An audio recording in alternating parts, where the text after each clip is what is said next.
Hey, good morning, everyone. It's a beautiful day. Another warm day. The Amish guys are here cutting more more trees. Not firewood, but they'll be making me more firewood. So, alright, I'm going to try and shield the mic and not cover it. So, we got this running. So, in the last episode, you saw me fight with it a lot. And then later on, in the video, I observed that the fuel line might be cracked internally, and that's why it was leaking, so I pulled it off, and no fuel came out. So I changed the line. So this is now a new piece of line that was with one of the carbs, and I poked the bottle. So now it's got full fuel. Usually it'll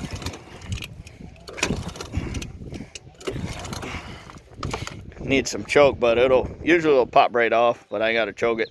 So cool, so it ran, and the night after I did the video, or the next morning after I did the video, it came out and rode it around, and there go the Amish guys with the horses.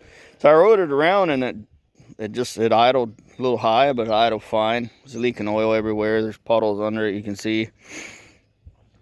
So I hooked up the cart, rode the kids around in first gear for a while, and it just wouldn't die. So I rode it till my butt got sore.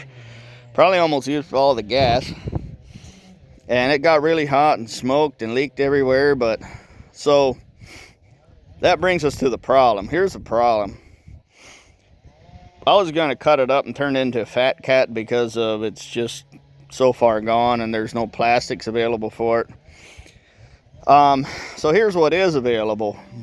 Front and rear brake pads are available. At least one of the brake cables is available. And that really is, and a gasket set for the engine. That really is it. I can't find piston rings. I texted a eBay seller that rebuilds Kawasaki engines because I assumed, hey, this guy would know most about engines specifically, and parts in general at least. And he said, well, probably if it's not on eBay, I can't get it. So I'm going to have to call a dealer, specifically ask about the piston rings for this. But as far as I know, right here, right now, I can't get them. So this project might just get moved on down the road as running. And that'll be the last we'll see of it, which is really unfortunate. But that brings us to the real reason we're out here. I got a surprise for you. So yesterday, Reed was sending me some stuff on Marketplace, which got me to actually open the app and look at it. Oh, we should just appreciate how good this looks. If not good, you could agree at least unique. So I had to go to Geneva. There's my tools. I trimmed a pony, or a miniature horse. And I figured, well, I'm almost there. I'll go up to the auction yard. I'll get my trailer and my barrel of oil. Oh, there's an angle grinder in here somewhere too.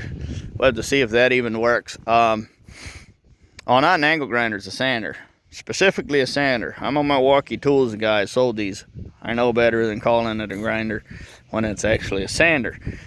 Which I kind of recognized that it had the die-cast aluminum head and power head and such. So I didn't get me in the dark. It's okay.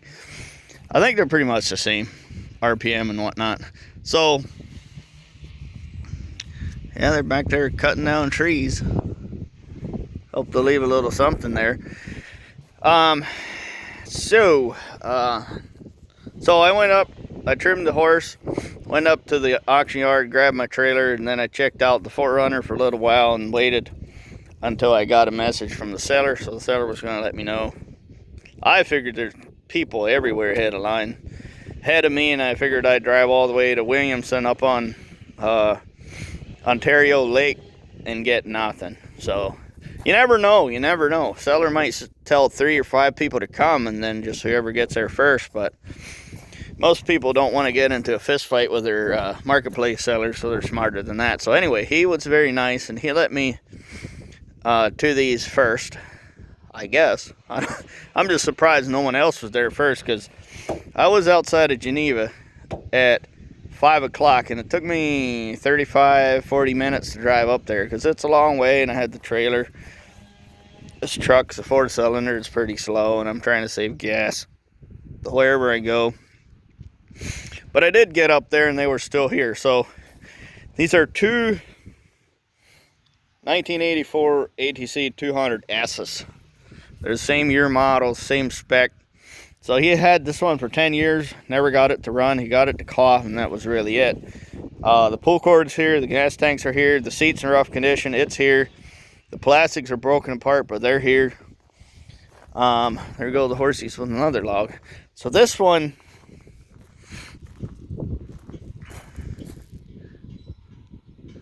raise it right up there and go. So this one he had running. This was his beat about 3-wheeler when he didn't want to get the other one dirty, he said. There goes another tree. So this one's got a good seat. That one's got a poly tank. This has got the steel tank. There it is. Almost looks like it was welded and ground back down. So, but like the paint, this is pretty much your patina for this area. And then you got areas where rust got a foothold. But like the handlebars are still good. The chrome on the plate's still good. This one looks really nice, and the plastics they're dirty, but they got an honest looking shine to them. So this one must have been indoors. This one more outdoors or in a barn, or it's got scaly plastic. So I'm not sure what it'll all take, but we'll do an episode like usual, and we'll bring one in and get it running. And we'll try and make a decision on the future of these. Both shifters aren't welded in. Both sets of front forks are good, so we can reboot these forks and send them on their way. I don't know about brakes and whatnot. That one's probably shot. They're probably shot. Or out of adjustment at the very least. So, yeah, pair of 200S's. I'm pretty excited. I got these for an incredibly cheap price, to where I can make out, if I have to part them out, I can make out doing that. This one had the chain cover cut off. Got the little spot here where the outside little cup shield thing goes. Oh, this one's still got the chain case intact. But he says something about this hub is the wrong hub or something. It's like an 83 hub instead of an 84 hub.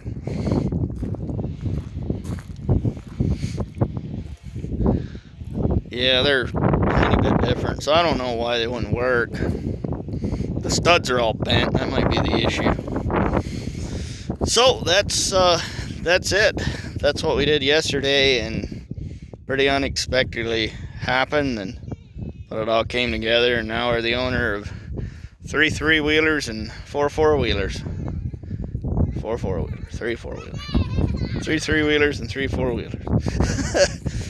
Oh, these grips are greasy and nasty. We'll just cut them off probably, or I don't know what to do. Maybe if you soak the rag in acetone and wrapped it around there, dry the plastics out. It's nasty. So he said he had 17 with these two, and now he's got 15 of these bikes left. That's crazy to imagine, but that's the story. We'll get these unloaded somewhere, maybe here on the corner of the gravel. I don't really know where else to go with them. So might have some room along the barn if I move my chipper and Jay's wagon. Jay's wagon could go around the back of the barn. It doesn't need to be sitting on gravel, because all of that there is gravel. So the chipper can go over on the other side where it lived last summer. That's gravel and stone over there too. A little path, garden path thing that somebody made. Still got to be weed eater, but it's off the wet, so that's good. All right, guys, thanks for watching. We will see you in the next video. See ya.